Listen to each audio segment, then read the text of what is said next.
आदित्यम संस्कृत के इस क्लास में आपका स्वागत अभिनंदन है। आज हम लोग अध्ययन करेंगे गद्यांश जो है ब का। इसके पूर्व हम लोग जो है मॉडल पेपर अभी हम पढ़ रहे हैं बिहार बोर्ड के मॉडल पेपर को, जो 2023 एग्जामिनेशन के लिए है। तो उसमें हम लोग ऑब्जेक्टिव पढ़ लिए हैं, वस्तुनिष्ठ पढ़ लिए, और वस्तुनिष्ठ के बाद जो ही विषयनिष्ठ आरंभ होता है तो 13 अंक का गद्यांश आता है। यह 13 अंक का गद्यांश 2 खंडों में है, अ और ब। अ 7 नंबर का हम लोगों ने अध्ययन कर लिया। अब आज हम लोग इस ब गद्यांश का अध्ययन करेंगे। ब गद्यांश में, गद्यांश बनाने में सदैव यह ध्यान रखेंगे कि आप गद्यांश को अच्छी तरह से पढ़ें, उसको समझें और तब उसके आधार पर दिए गए प्रश्नों का उत्तर उसी गद्यांश से चुनकर दें। आइए हम गद्यांश का अध्ययन करते हैं। यदि आप इस चैनल पर नए हैं अवश्य सब्सक्राइब कर लें और अपने मित्रों को भी यह वीडियो शेयर करें ताकि हमारे सभी छात्र संस्कृत में बढ़िया अंक अर्जित करें। तो ये हो गया यहाँ ब। अब ब क्या कह रहा है कि लोके लोके प्रायः एतद् दृश्यते यत् मनोहारी वचः हितकरम न भवति। कह रहा है कि लोके यानी संसार में प्रायः यह देखा जाता है कि मनोहारी यानी मन को अच्छा लगने वाला जो वचन है हितकरम न भवति, वह हितकर नहीं होता है, भलाई प्रदान करने वाला नहीं होता है। हितकारी वचः तु कटु भवति, जो हितकारी वचन होता है वह कटु होता है। हितकारी वचः तु अवश्यमेव पालनीयम यतः तस्मिन् वचसि हितम निहितम भवति। कह रहा है हितकारी वचन का तो अवश्य ही पालन करना चाहिए, क्योंकि यह वचन भलाई के लिए निहित होता है। इस वचन में जो है भलाई निहित होता है। कटु वक्तारो हितैषिणो जनाः संसारे अस्मिन् दुर्लभा भवन्ते। कह रहा है जो कटु बोलने वाले हैं, हितैषी लोग हैं, वह इस संसार में दुर्लभ होते हैं। कटु वचनानाम श्रोतारो अपि दुर्लभा भवन्ति। कह रहा है कि इन कटु वचनों को सुनने वाले जो श्रोता हैं वह भी दुर्लभ होते हैं, वह भी जल्दी मिलते नहीं हैं। ताकि किसी को कटु वचन बोलिएगा तो उसको अच्छा लगता नहीं है और वह सुनना नहीं चाहता है। तो इस प्रकार से हम लोग अध्ययन कर लिए क्या, ब गद्यांश का। जैसा मैंने बताया कि ये ब गद्यांश भी 2 खंडों में है, 6 नंबर का ये पूछता है। ये बनाएंगे आप, या अथवा करके कोई एक और गद्यांश ये दे दिया है, ये बनाएंगे। दोनों में से कोई एक ही बनाएंगे ब गद्यांश से भी 6 नंबर प्राप्त करने के लिए। तो हम लोगों ने अभी इस पहले गद्यांश को पढ़ा। अब यहाँ ये ध्यान रखना है कि ये कहता है कि एक पहला क्वेश्चन क्या हमारा कि एक पदेन उत्तरत, यानी एक शब्द में उत्तर दीजिए। तो जो ई पहला का क और ख प्रश्न है, इन दोनों प्रश्नों का उत्तर हम एक शब्द में ही देंगे। अब यहाँ कह रहा है कि प्रायः कीदृशम वचः हितकरम न भवति। प्रायः जो है कैसे वचन हितकर नहीं होते हैं, कैसे वचन हितकर नहीं होते हैं। इस प्रश्न का उत्तर हमको कहाँ खोजना है, इसी गद्यांश में खोजना है।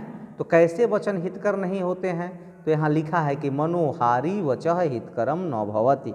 एक शब्द में उत्तर लिखना है तो क्या लिख देंगे, मनोहारी। हमारा उत्तर क्या हो जाएगा यहाँ, मनोहारी। अब ख प्रश्न है हमारा, कहता है कि कीदृशम वचः अवश्यमेव पालनीयम। कैसे वचन का निश्चय ही हमें पालन करना चाहिए, कैसे वचन का अवश्य ही हमें पालन करना चाहिए, कहाँ लिखा है इसमें।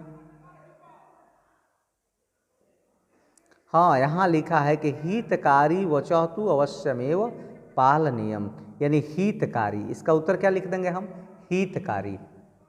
एक पद में लिखने का तरीका मैं नीचे आपको बताया हूँ, यहाँ मैंने लिखा है, इसको देखिए।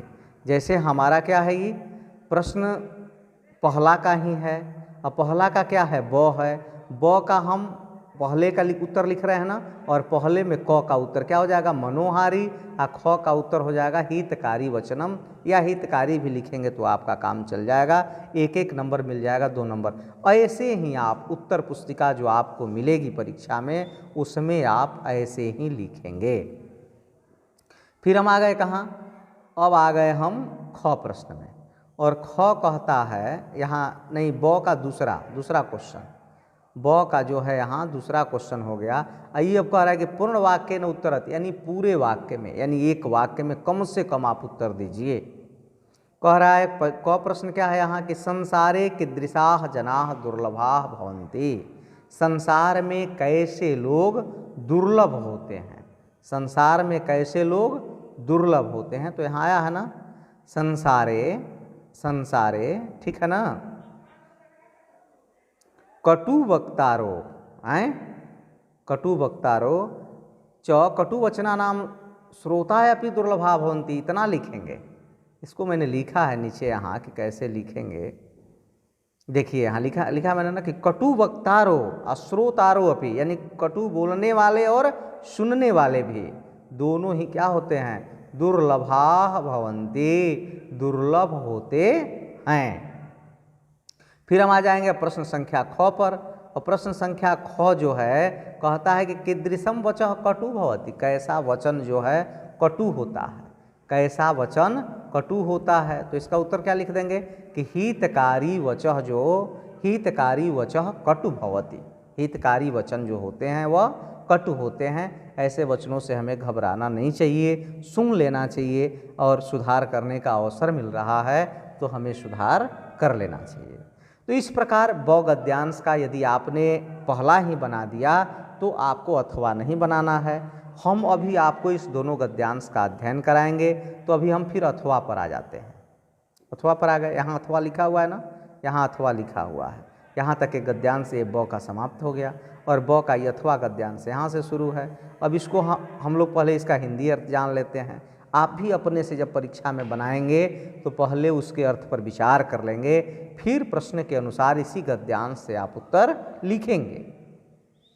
तो यहाँ लिख रहा है कि परम देशभक्त से महापुरुष से श्री जवाहरलाल नेहरू नाम को न जानाति। परम देशभक्त महापुरुष पंडित श्री जवाहरलाल नेहरू के नाम को कौन नहीं जानता है। यह यावत जीवनम पूर्णम स्वतंत्रता प्राप्ताय पश्चात च तस्य रक्षणे महानतम प्रयत्नम अकरोत्। कह रहा है कि जो यावत जीवनम पूर्णम, जो अपना संपूर्ण जीवन स्वतंत्रता प्राप्ति के लिए और इसके बाद उसकी रक्षा के लिए महान प्रयत्न किए। सह भारत से योग्य प्रधानमंत्री आसीत्, वह भारत के योग्य प्रधानमंत्री थे। सह भारतम उन्नति पथम प्रापयितुम सदा प्रयत्नशील अभवत्, वह भारत के उन्नति पथ को प्राप्त कराने में सदा प्रयत्नशील रहे या हुए। तदनंतरम तस्य सुपुत्री इंदिरा गांधी भारतस्य प्रधानमंत्री पदम अलंकृतवती। तदनंतरम इसके बाद उनकी सुपुत्री इंदिरा गांधी भारत के प्रधानमंत्री पद को अलंकृत की। ये गद्यांश का हम लोगों ने अध्ययन कर लिया, हिंदी अर्थ भी जान लिया। अब हम लोग कहाँ जाएंगे, इसके प्रश्न उत्तर पर आ जाएंगे। तो इसका प्रश्न उत्तर पहला क्या होगा हमारा कि एक पदेन उत्तरत। यहाँ भी आ गया कि एक शब्द में उत्तर लिखिए, तो एक ही शब्द में लिखना है। क प्रश्न क्या कह रहा है कि कह भारत से योग्य प्रधानमंत्री आसीत्, कौन भारत के योग्य प्रधानमंत्री थे। तो हम लिख देंगे पंडित जवाहरलाल नेहरू नाम है, और इतना जो है हो गया।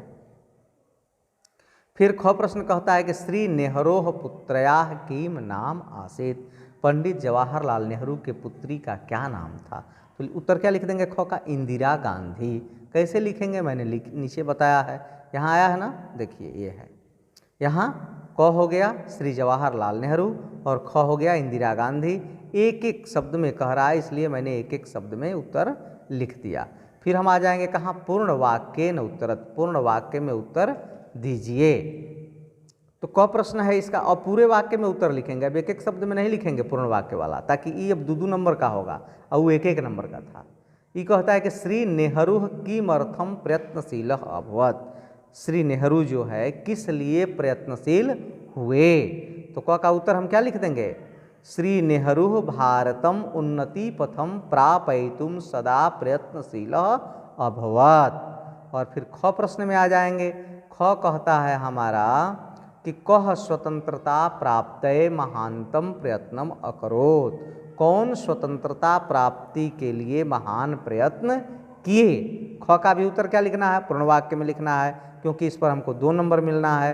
तो यहाँ क्या लिख देंगे हम, श्री नेहरू स्वतंत्रता प्राप्तये महानतम प्रयत्नम अकरोत। इस प्रकार से हम लिखेंगे तो हमारा ये 2-2 नंबर 4 नंबर हो गया, और 2-2 नंबर 1-1 नंबर वो हो गया, 1-1 पद वाला 6 नंबर।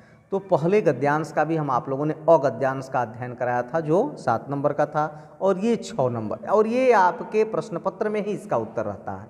तो ये 13 नंबर तो हमारे किसी छात्र का गलती नहीं होना चाहिए, जो भी हमारे साथ जुड़े हैं। यदि गलती होता है तो फिर कहीं ना कहीं आप दोषी हैं, या यदि आपको समझने में कहीं कोई असुविधा हो रही है तो आप अवश्य कमेंट करके हमें बताएं।